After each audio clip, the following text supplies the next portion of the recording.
2023년 9월 17일 일요일 성 김대건 안드레아 사제와 성 정하상 파오로와 동료 순교자들 대축일 경축이동. 우리나라는 18세기 말 이벽을 중심으로 한 몇몇 실학자들의 학문적 연구로 천주교 신앙을 받아들였다. 이들 가운데 이승훈이 1784년 북경에서 베드로라는 이름으로 세례를 받고 돌아와 신앙 공동체를 이룸으로써 마침내 한국 천주교회가 탄생하였다. 선교사의 선교로 시작된 외국 교회의 견주면 매우 특이한 일이다. 그러나 당시의 조선은 충효를 중시하던 유교 사상에 뿌리를 두고 있어 그리스도교와 크게 충돌하였다. 그 결과 조상 제사에 대한 교회의 반대 등으로 천주교는 박해의 시대를 맞이하였다. 신해 박해 1791년을 시작으로 병인 박해 1866년에 이르기까지 1만여 명이 순교하였다.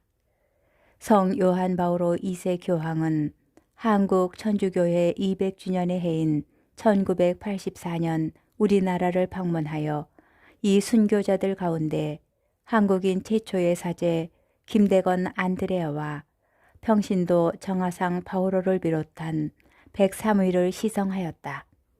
이에 따라 그동안 9월 26일에 지냈던 한국 순교복자 대축일을 9월 20일로 옮겨 성 김대건 안드레아 사제와 성 정하상 바오로와 동료 순교자들 대축일로 지내고 있다. 현재 한국교회는 주교회의 시복시성 주교특별위원회를 중심으로 순교자들의 시복시성을 위하여 많은 노력을 기울이고 있다. 제1독서 지에서 3장 1절에서 9절의 말씀입니다. 의인들의 영혼은 하느님의 손안에 있어 어떠한 고통도 겪지 않을 것이다. 어리석은 자들의 눈에는 의인들이 죽은 것처럼 보이고 그들의 말로가 고난으로 생각되며 우리에게서 떠나는 것이 파멸로 여겨지지만 그들은 평화를 누리고 있다.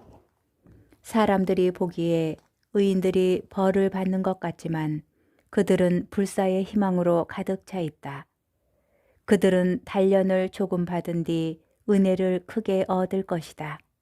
하느님께서 그들을 시험하시고 그들이 당신께 맡겨진 이들임을 아셨기 때문이다. 그분께서는 용광로 속의 금처럼 그들을 시험하시고 번제물처럼 그들을 받아들이셨다. 그분께서 그들을 찾아오실 때에 그들은 빛을 내고 그루터기들만 남은 밭의 불꽃처럼 퍼져나갈 것이다.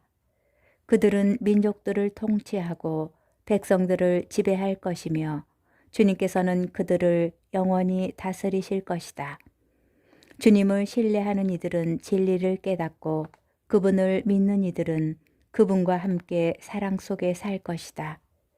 은총과 자비가 주님의 거룩한 이들에게 주어지고 그분께서는 선택하신 이들을 돌보시기 때문이다.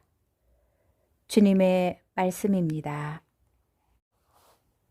제2독서 사도 바오로의 로마서 8장 31절에서 39절의 말씀입니다.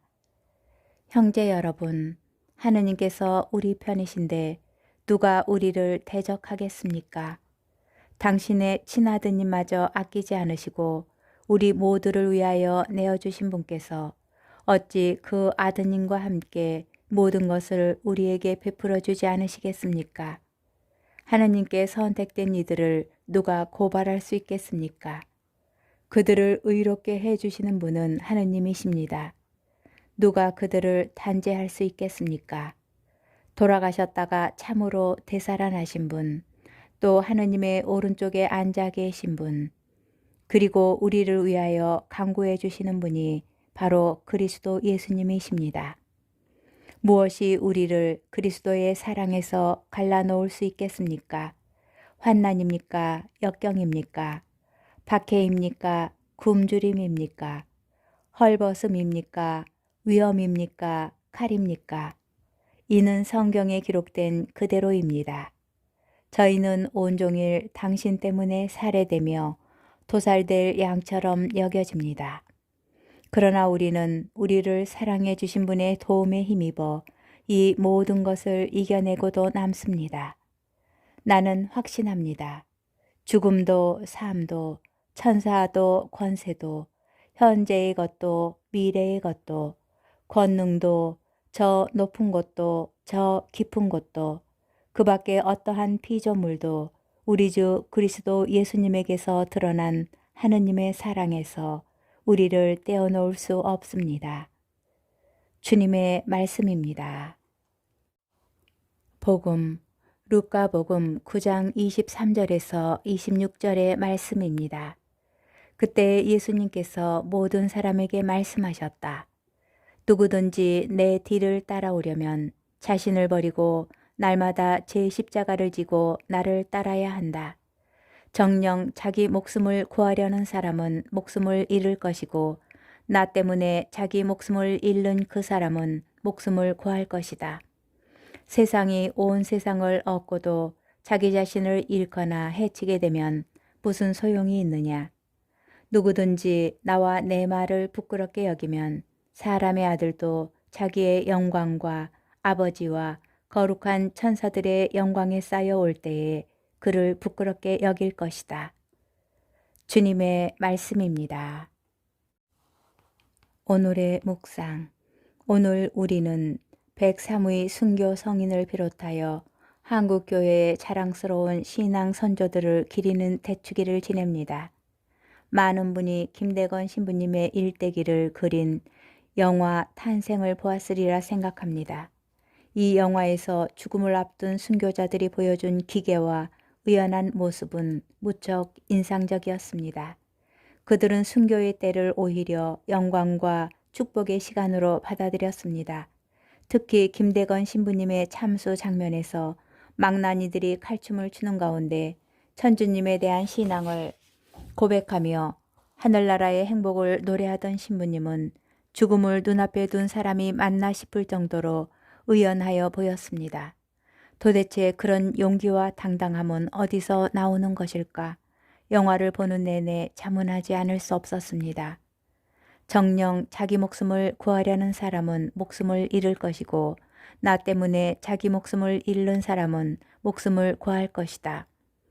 진정한 목숨, 곧 영원한 생명을 얻으려는 사람은 현세의 목숨마저 기꺼이 내놓을 수 있어야 한다는 말씀입니다. 이는 전자의 목숨이 후자의 것보다 훨씬 높은 가치를 지닌다는 것을 의미합니다. 우리 신앙 선조들은 이 영원한 목숨의 가치를 제대로 알아본 사람들이었고 그것을 얻으리라는 확신이 있었습니다. 그래서 생사의 갈림길에선 절체절명의 순간에도 두려워하지 않고 오히려 평온할 수 있었습니다. 시련을 겪으면서도 평화를 누리고 불사의 희망으로 가득 차 있다는 의인들처럼 말입니다. 어리석은 자들의 눈에는 의인들이 죽은 것처럼 보이고 그들의 말로가 고난으로 생각되며 우리에게서 떠나는 것이 파멸로 여겨지지만 그들은 평화를 누리고 있다. 사람들이 보기에는 의인들이 벌을 받는 것 같지만 그들은 불사의 희망으로 가득 차 있다. 우리는 확신하고 있는지 스스로 물어야 합니다. 우리가 가진 신앙에 대하여, 우리가 얻게 될 구원에 대하여 과연 얼마나 확신하고 있는지 돌아보았으면 합니다. 바오로 사도가 그러하였듯이 확신에 찬 신앙인은 그 어떠한 것도 그리스도의 사랑에서 자신을 결코 갈라놓을 수 없다는 사실을 압니다. 나는 확신합니다. 죽음도 삶도 천사도 권세도 현재의 것도 미래의 것도 권능도 그 밖에 어떠한 피조물도 우리 주 그리스도 예수님에게서 드러난 하느님의 사랑에서 우리를 떼어놓을 수 없습니다.